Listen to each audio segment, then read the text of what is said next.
Doing today. Hotep, hey, this is Michael. I'm Hotep, founder of the African History Network, host of the African History Network show. I'm a talk show host, researcher, lecturer, writer, and historian. And we want to say Happy New Year to everybody. Happy holidays. And a lot of people have been asking how can they advertise with the African History Network. And we just brought on a few new advertisers. So I want to let you know how you can start 2022 off right and advertise your African American owned business with the African History Network. Okay. So we reach thousands of people on a daily basis, and you can advertise on my show when we rebroadcast the African History Network show on our social media platforms. But we're also on 10 different audio podcast platforms as well. Okay. Everything from iHeartRadio to FM Player, TuneIn, Castbox, Stitcher, Blog Talk Radio. So our current promotion right now for a very limited time only is buy 1 month, get 2 months free. Buy 1 month, get 2 months free. All right. And we take your 30-second and 60-second commercial. We put into the audio podcast of our shows. We also put into the rebroadcast of our shows as well. We rebroadcast my shows throughout the day. And also into the audio podcast of the shows. We can create a commercial for you if you don't have one, or you can submit one to us as well. Email us at ahnshow@africanhistorynetwork.com. Email us at ahnshow@africanhistorynetwork.com for more information. And we have a deep, rich history in cooperative economics as well. We're going to talk about that some also. So regardless of what type of business you have, you may have a e-commerce business, you may have a brick and mortar business, you may sell African cultural products, African garb, books, soaps, different things like this, African American clothing, etc. Health and beauty products are really big. Clothing, shoes, African garb. You may be a book author, okay, or you may sell books, especially African history books, African American history books.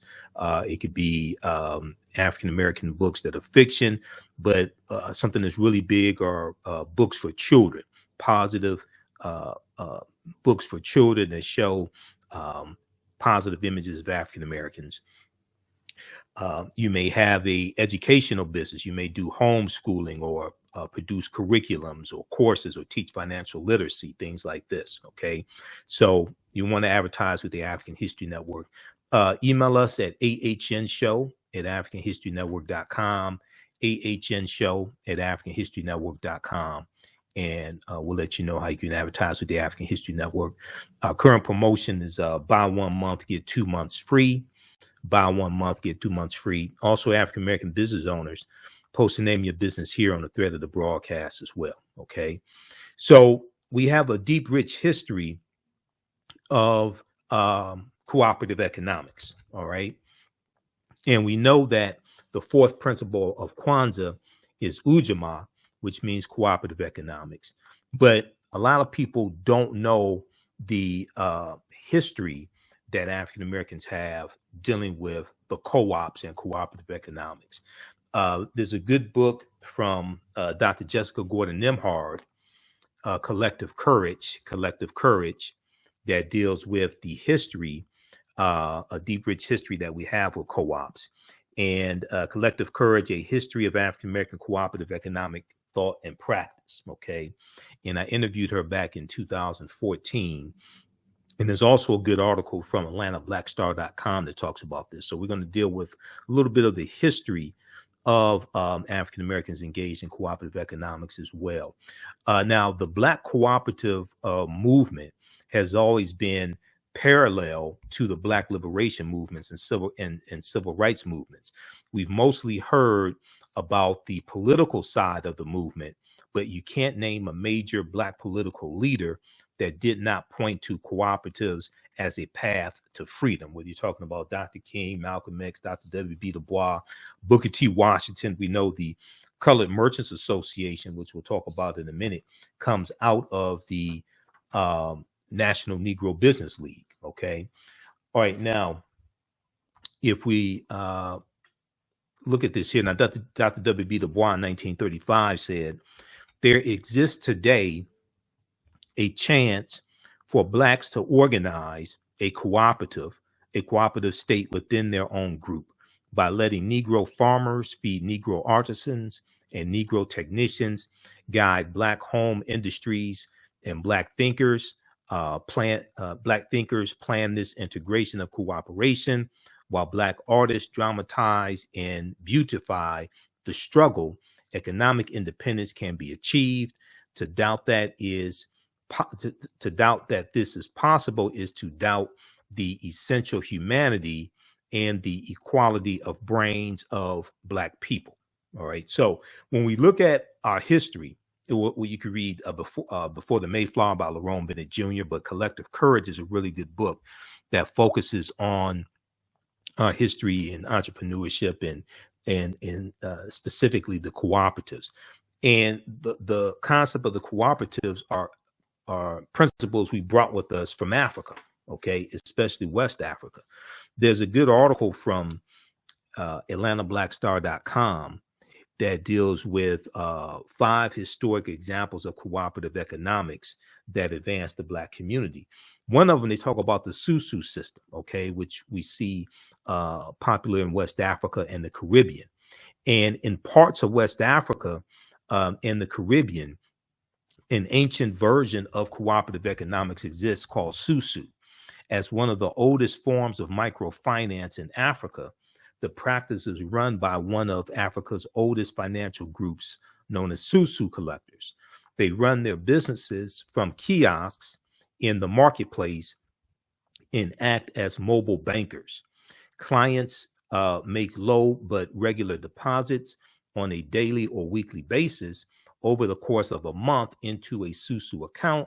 At the end of this period, the Susu collector returns the accumulated savings to the client, but keeps one day's savings as commission. Now, Susu collectors may also provide advances to their clients or rotate the accumulated deposits of a group between individual members. Today, Susu collectors provide many West Africans who would otherwise be denied credit with access to money they need to start up small venture projects that in many cases benefit the community as a whole. In the United States, Black immigrants from the Caribbean have enjoyed one of the highest economic growth rates using a form of the Susu and leveraging this practice to establish successful credit unions. And a credit union is one of the most well-known forms of a co-op, because with the credit unions, the people who have accounts with the credit unions are also owners. They're part owners of it as well. All right. Now, African-American business owners, post the name of your business here on the thread of the broadcast, and we'll let you know how you can advertise with the African History Network. We have low-cost ways to help you market your business and reach thousands of new customers each week. And our current promotion is buy 1 month, get 2 months free. Okay, buy 1 month, get 2 months free. That's only for a limited time only while we have inventory, while we have space available. And I can create a commercial for you. If you don't have one, we take your 30-second to 60-second commercial, put it into the rebroadcast of my shows. My shows on Monday through Friday, 11 p.m., normally 11 p.m. to midnight Eastern Standard Time, and we rebroadcast the shows throughout the day. And then also on Sundays, 9 p.m. to 11 p.m. Eastern Standard Time as well. So your commercial will be in the rebroadcast of our shows, but also in the audio podcast of our shows, also on 10 different audio podcast platforms, including Facebook podcasts. So they get uploaded. The audio podcast gets uploaded to our Facebook fan page here, the African History Network. We're on iHeartRadio, Castbox, FM Player, TuneIn, Blog Talk Radio, iTunes, Stitcher, a number of different audio podcast platforms as well. So email us at ahnshow@africanhistorynetwork.com, ahnshow@africanhistorynetwork.com. And we'll let you know how you can advertise with the African History Network. We can get your business up and running today. All right, now if we look some more at the co-ops in our history of cooperative economics, and it may be a co-op that you want to promote. Your business may sell African jewelry. You may have a fitness website, maybe a personal trainer, or sell fitness equipment. It may be an event coming up that you want to promote, a conference, seminars, etc. You definitely want to advertise with the African History Network. But when we look at some more at our history with cooperative economics, one of the early co-ops was the Free African Society. The Free African Society, founded in 1787 by Richard Allen and Absalom Jones. Okay, and oftentimes, if you go to business school, and I graduated from Wayne State's business school back in the 1990s, we learned, white business principles, but we didn't learn about the co-ops. Now, I was studying African history at the same time and reading Dr. Jawanza Kajufu, Black Economics, and studying some other information. But in our classes, we didn't learn really about the co-ops and the deep, rich history that African Americans have in cooperative economics. Also, we were taught white business principles. Now, in 1787, Richard Allen and Absalom Jones, who were prominent African American ministers in Philadelphia, Pennsylvania, formed the Free African Society. Now, this is 1787, and we're using the term African. They formed the Free African Society of Philadelphia, which is a mutual aid and religious organization. And this is another type of co-op that we had. And there were cooperatives that we had that were designed to raise money to buy people out of slavery. Okay, there were cooperatives that we had that raised money to bury people when they died. Now, the organization, the Free African Society, function as both a mutual aid society and a club, where members of Philadelphia's African American elite could socialize and forge business relationships with one another. Now, by 1794, the society had become large enough to accomplish its original goal when members built their own house of worship. It was called St. Thomas African Episcopal Church. Now, in addition to the church providing assistance to the sick and widowed, and the Free African Society providing assistance to the sick and widowed and orphaned members of Philadelphia's African American community, the Free African Society also extended its help to the city at large.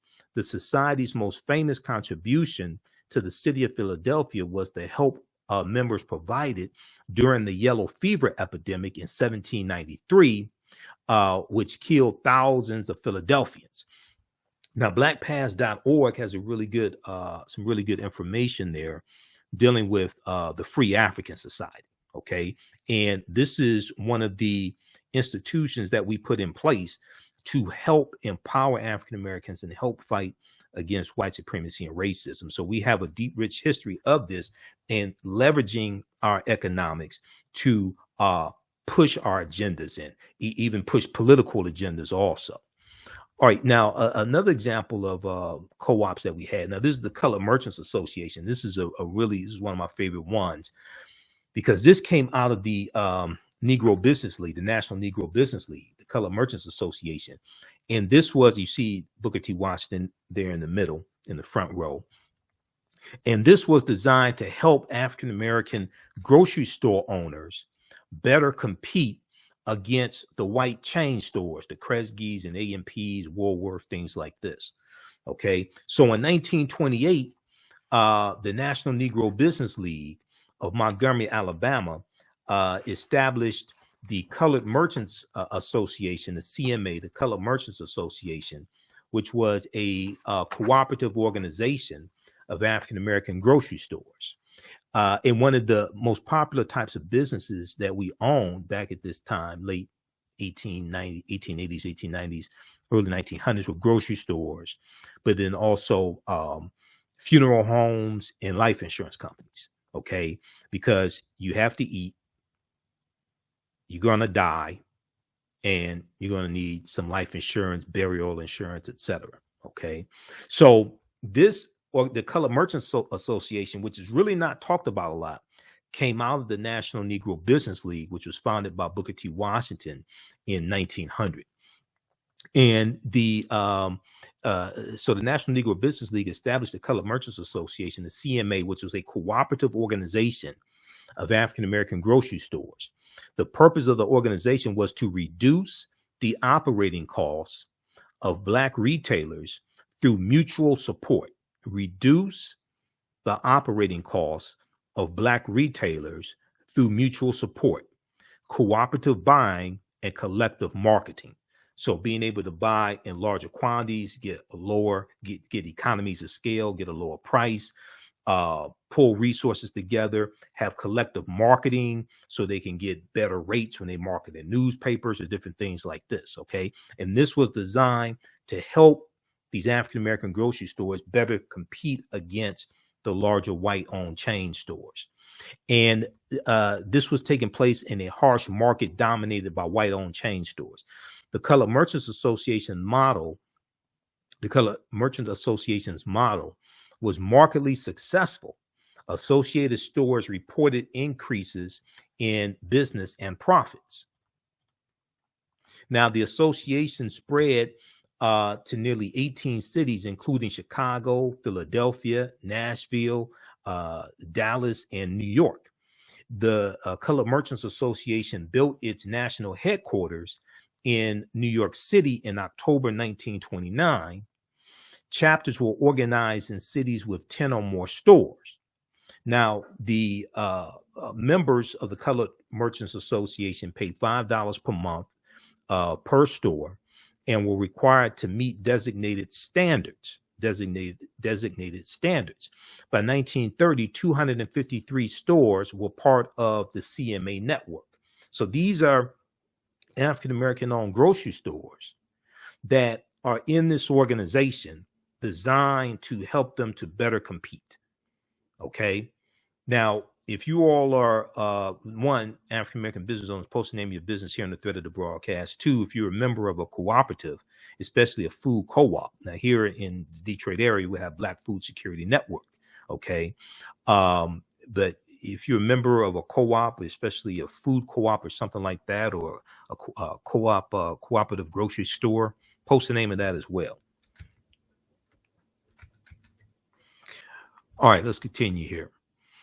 So members of the Colored Merchants Association receive support services from the association, such as intensive training in merchandising techniques, sales training, advertising, and management resources, such as market analysis, inventory, and bookkeeping systems, and collection and credit procedures.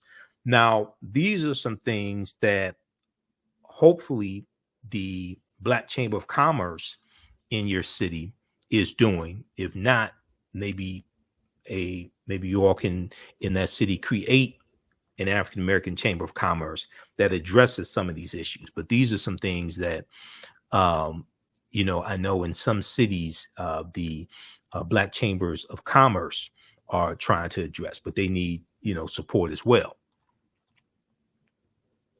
Now, another cooperative, and this was probably one of the largest ones. This one, the Colored Farmers National Alliance and Cooperative Union, founded in 1886 in Texas. This one grew to about 1.2 million members. Okay, this one grew to about 1.2 million members. And when I get to there's a good article from Vice.com that deals with how Black co-ops can fight institutional racism, because this is how one of the ways historically, economically, we fought against white supremacy and racism through the cooperatives. And largely, this has been something that has not been taught in our history.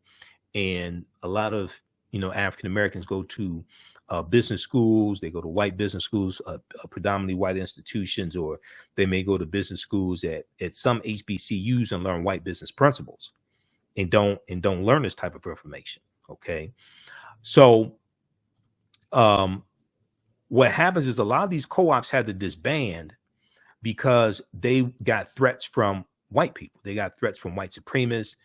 Members were attacked, beaten, killed, etc. So a lot of these co-ops had to disband just to save people's lives. Okay. Now, the Colored Farmers National Alliance and Cooperative Union, the CFACU, was founded in 1886. And in Texas. Now, despite the fact that both African American and white farmers faced great difficulties, due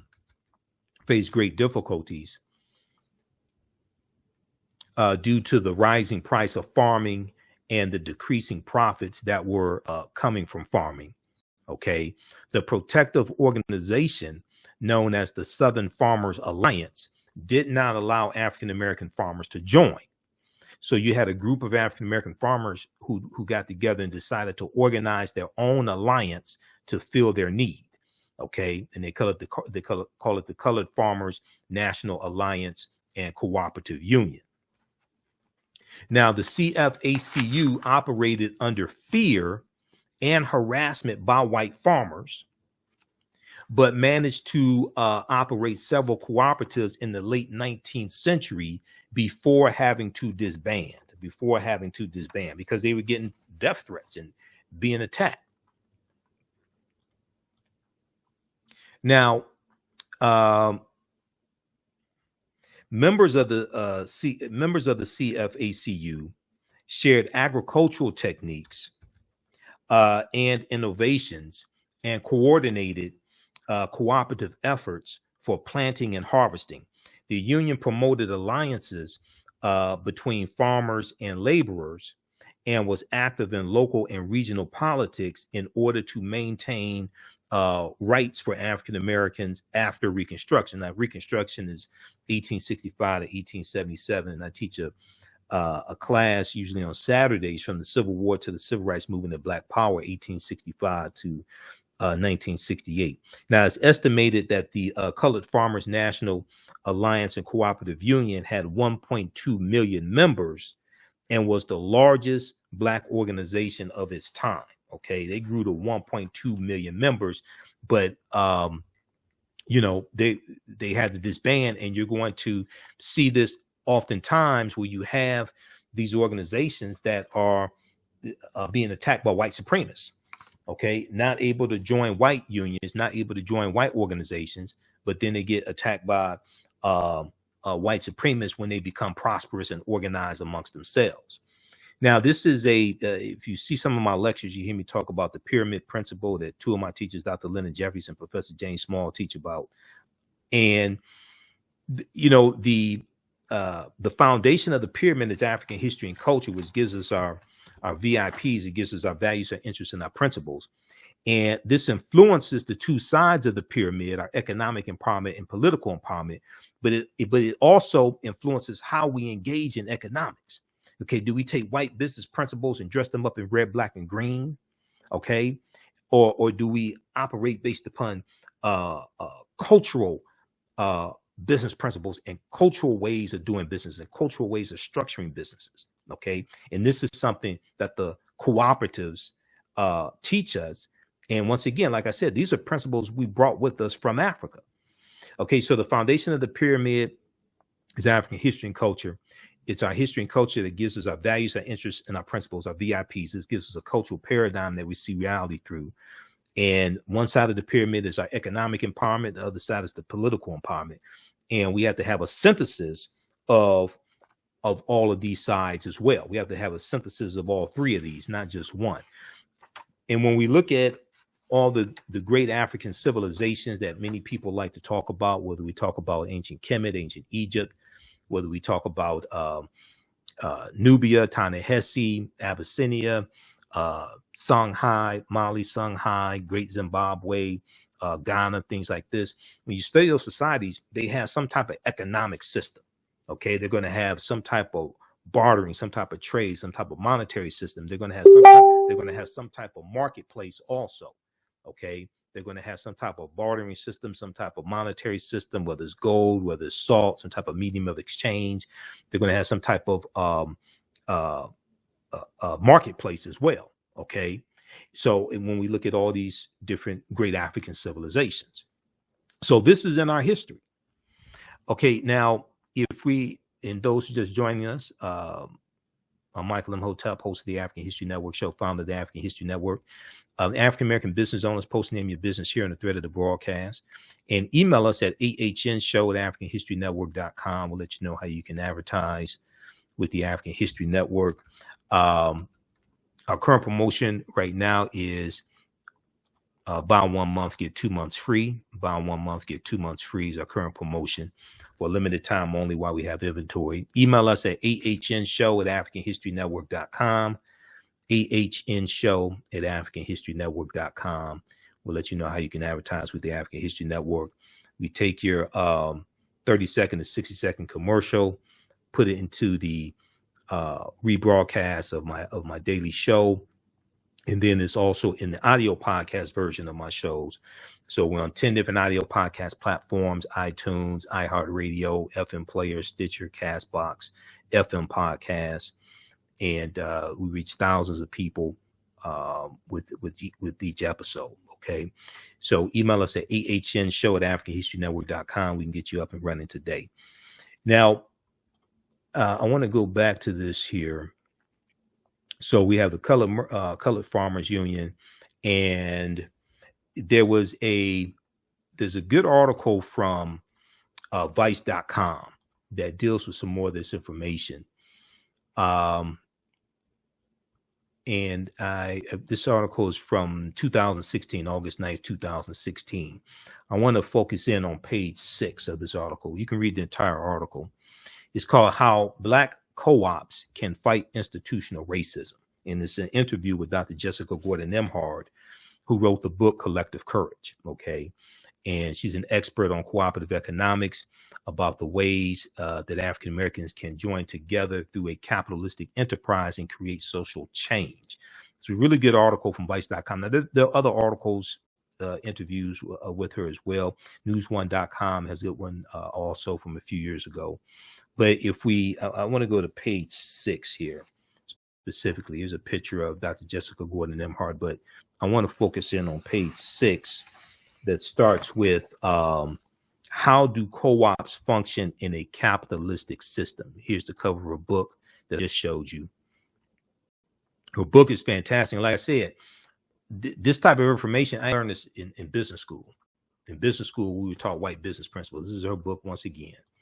And I interviewed her back about 2014. She was speaking here in Detroit. So I interviewed her and got her book and read articles about her. And I was blown away by the information, because in my research dealing with African history and African American history, that's how I really learned about the co-ops, but not so much so in business school. Now, and let me see, I'm going to blow this up here. So how do co-ops function in a capitalistic system? Okay, this is the question she was asked.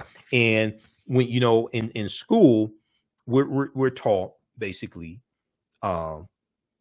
white capitalism, but we're not taught about how the ways that African Americans historically fought against that, and how a lot of our businesses were either structured as co-ops or belonged to co-ops. So she said, we have examples all over the world, and sometimes how that looks is it's a small enterprise that allows smaller individuals to compete. It's a small enterprise that allows smaller individuals to compete. She said, take a group like Land of Lakes, which is one of our largest agricultural corporations. She said it is actually a cooperative of dairy farmers that all own Land of Lakes together equally. And Land of Lakes buys its milk and products, all the dairy and Land of Lakes buys its milk and produces all the dairy products. So the co-op has factories, does all the production, does all the manufacturing, handles the business side, that frees the farmers up to do their dairy farming, knowing that they have a market. okay, that frees the farmers up to do their dairy farming, knowing that they have a market. And when you look at the co-ops, especially from an African American perspective, you see them implementing Ujima, the third principle of Kwanzaa, the third principle of the Nguzo Saba, collective working responsibility. Now, individually, they wouldn't be able to afford a production plant or afford all of the advertising individually, but owning it all together, the individual farmers can now afford to compete. All right. So she was asked, what role has cooperative economics played in Black communities in the U.S.? Okay, Dr. Jessica Gordon Nemhard said African Americans have engaged in some form of collective economics throughout our entire history in America. And you look at the Free African Society, there are numerous examples of this. Okay, oftentimes we're not taught to focus on that and like connect all of this together. Okay, but there are numerous examples of this. Now, she says sometimes it was tilling kitchen gardens on Sundays when we were not working as enslaved people and sharing the produce. Sometimes it was putting in dues to bury loved ones. Okay, because and you're going to have the mutual aid societies and the benevolent societies that are going to raise money to bury African Americans who have died and they didn't have life insurance, things like this. Now, by the 1700s, 1800s, we had more formalized systems of collective economics that were more enterprise driven, like insurance companies and collective farming. Eventually, we had collective grocery stores, credit unions, and healthcare. Europeans eventually recognized the model around 1844, and it formally came to the U.S. It formally came to the U.S. African Americans then started forming official co-ops in the 1860s and 1870s. By the 1880s, labor unions were actually helping workers to start their own co-ops, and African Americans were involved in that too. And we know that labor unions are going to become really big after slavery ends, like the National Labor Union founded in 1866, American Federation of Labor founded in the 1870s, right around 1875. And a lot of these labor unions that white people are founding are designed to lock African Americans out of the skilled trades, because there are at least 262 skills, trades, and crafts that we had in this country from 1619 to 1865. Okay, so as long as we were doing those jobs for free, it was okay. But after slavery ends, now we can compete for these jobs, and this is something that the Freedmen's Bureau, the U.S. Freedmen of Refugees, the U.S. Bureau of Freedmen, Refugees, and Abandoned Lands, the Freedmen's Bureau. One of the things that the Freedmen's Bureau was doing was helping African Americans negotiate labor contracts, okay, after slavery ends. So it becomes a problem because our skill set was as good as many white men, in many cases better, okay, because we would have had a monopoly on the skilled trades during slavery. Okay, now that we can compete for wages, now it's a problem. Now, by the 1880s, labor unions were actually helping workers to start their own co-ops, and African Americans were involved in that too. And we know that the Industrial Revolution that starts in the 1790s in Manchester, England, we know the Industrial Revolution is going to cause the need for organized labor. Okay, and these are the labor unions also that were fighting for better working conditions for white people, especially white people working in the factories, because the factories were unsanitary. They didn't have the 8-day, they didn't have the 5-day work week. They didn't have the 8-hour work day. You didn't have child labor laws, things like this. Okay, so this is something that the labor unions are going to, and the whole labor movement is going to help fight for. Now, she was asked a question, did co-ops play a role in the civil rights movement? Did cooperatives play a role in the civil rights movement? Okay. She said it was what I call a silent partner to the movement. This was done by African Americans partly to survive outside of U.S. capitalism, which was so exploitative. It was also a way to create independence and wealth so we could be more politically active. All right. So you're going to see it play a part there as well.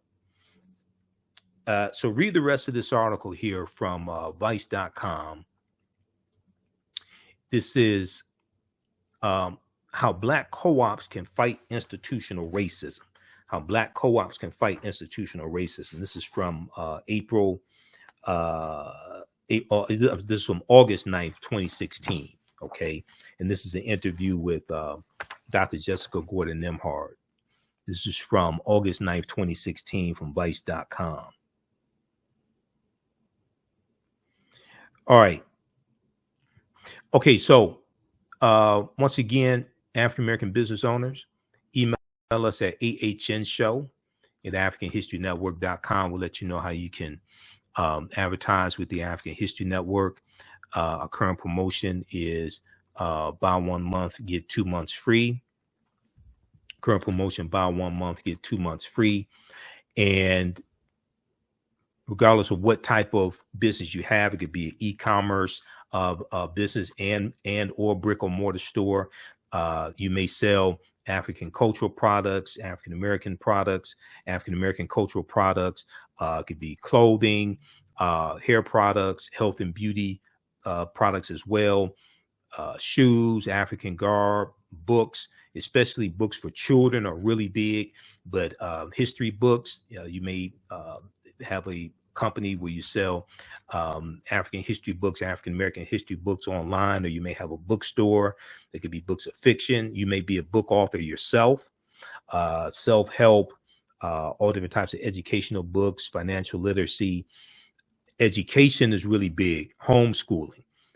You may own a homeschool. You may have homeschool curriculum. A lot more African-American parents are homeschooling their children as well. You may teach about financial literacy. There may be events that you want to market, okay? Whether events for Dr. King Day, African-American History Month, Juneteenth, Women's History Month, etc., conferences, seminars. You may sell jewelry, African jewelry, etc. You may have fitness websites. Email us at ahnshow@africanhistorynetwork.com. ahnshow@africanhistorynetwork.com, and we'll let you know how you can advertise with the African History Network. You can also visit our website, africanhistorynetwork.com. We're on 6 days a week, basically Monday through Friday, 11 p.m. to midnight Eastern Standard Time, and then also on Sundays as well, 9 p.m. to 11 p.m. Eastern Standard Time as well. So visit our website, africanhistorynetwork.com also. Okay. All right. Look, we have to get out of here. Remember, at the African History Network, we focus on educating, empowering, and inspiring people of African descent throughout the diaspora and around the world. Hope everybody has a prosperous 2022. Okay. Happy New Year to everybody. And I'll look for your emails. Talk to you next time. Peace. Remember, right now is correct. Wrong behavior is not over till we win. Wakanda forever. And we'll talk to you next time. Mental health and well-being have long been a taboo subject in the so-called African American community. So I enlisted the help of mental health experts, thought leaders, and activists to help kill the ghost of Willie Lynch and heal from post-traumatic slave syndrome. We experience trauma a lot of times on a subconscious level. So sometimes something happens to us and we know that it's traumatizing, but we don't really recognize the extent of the trauma. Kwanzaa is coming, and the KwanzaaShop.com has all of your Kwanzaa needs. Order your Kwanzaa set today, which includes a kinara, candles, a mat, a cup, the African American flag, and a basket. Visit the KwanzaaShop.com, the KwanzaaShop.com. They have Kanara sets, which include a candle holder, candles, a mat, and a cup. Kwanzaa is December 26th through January the 1st. Add the early bird discount code for 10% off your order placed before November 28th. Visit thekwanzaashop.com and place your order today. Thekwanzaashop.com has all of your Kwanzaa needs to celebrate this African American Pan-African holiday. Thekwanzaashop.com.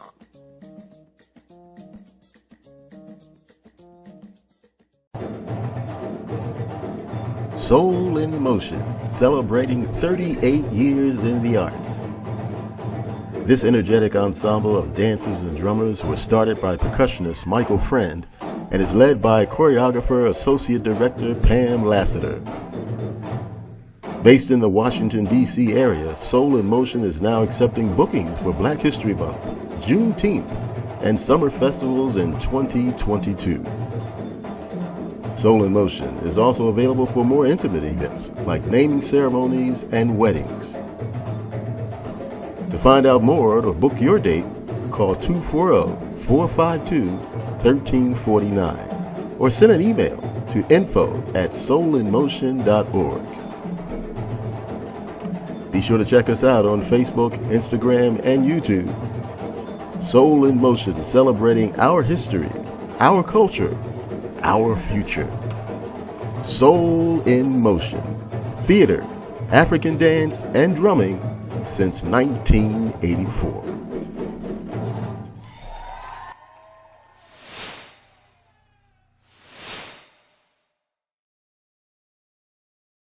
Black on Purpose Television Network.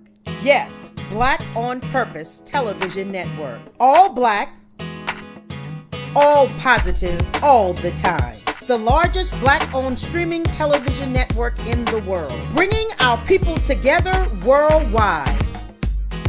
Controlling our messages, our stories, our way.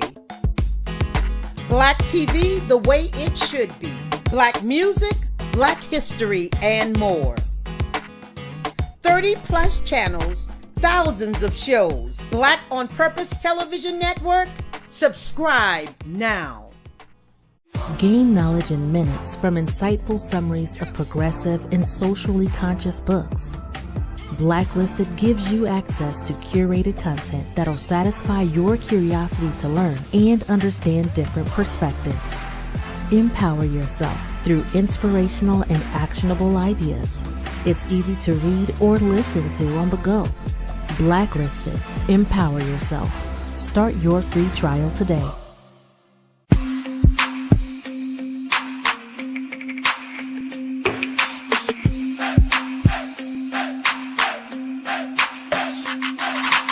Are you getting ready for fall or winter? We have the solution for all seasonal clothing needs. Comedicwear.com is the go-to online source for Comedic African fashion and lifestyle products with a contemporary twist.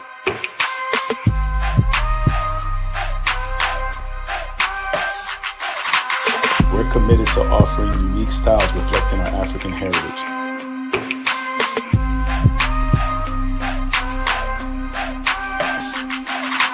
Comedicwear.com is inspired by ComedicScribes.com to influence our people in learning and showing pride. Please visit our website at comedicwear.com.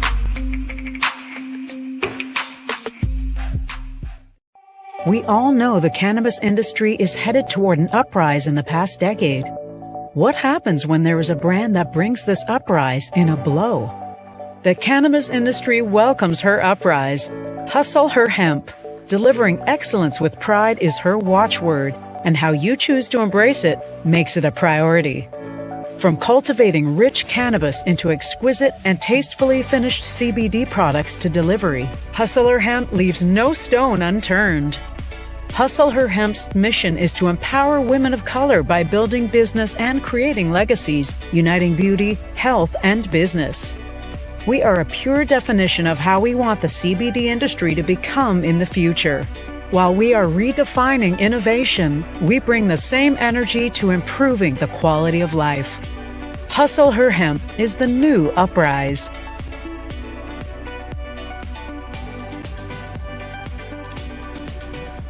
Hi, I'm Joel Wilson, President and CEO of JCW Computer Consulting LLC, a technology implementation firm with over 20 years of satisfying customers. We offer a full spectrum of industry top-tier branded services. We are an authorized partner or reseller for Lenovo, Zoom, T-Mobile, Microsoft 365 and Surface tablets, Google Workspace, Acer, Asus, Samsung, PCmatic security software, and many more. Our online store features laptops, Chromebooks, computers, printers, accessories, and software. Businesses, take advantage of our free 1-hour Zoom tech consultation and know we offer top nationwide high-speed internet service providers, voice over IP, and cellular phone services. Home users, don't miss our current in-stock Chromebook inventory. Please visit us at jcwcc.com or call 215-879-6701. iRedify is a Black-owned digital platform that showcases Black and Brown cultures and people. The books on the platform are written by African American authors, Afro-Caribbean authors, African authors, and so much more. Kids 14 and under can read ebooks, listen to audiobooks, and complete learning activities. Kids can even write in the books digitally. Get unlimited access to everything on the platform for only $8.99 a month at iRedify.com. Sign up for your membership today. Come and travel with me to a time long ago and place far away. You will experience high adventure and excitement. You are fighting alongside an ancient army in fierce battle. Feel the exhilaration of struggle and final conquest. My name is Meninkere, and I am both a prince and a priest in one of the most advanced civilizations humans have ever produced. I want you to ride with me in my chariot as I slay the barbarians who have come to invade my land. I invite you to sit at the conference table with the great Pharaoh Taharka and his ministers as they plan intrigue and use subterfuge to outmaneuver and defeat the enemy. Come back with me to the land of your ancestors, to the beautiful land of Kemet. So open the pages of this book and begin the adventure. Find out what happens in the book Meninkere Battles the Assyrians in the Nile Valley from author Makari Jones. Get your copy today at Amazon.com.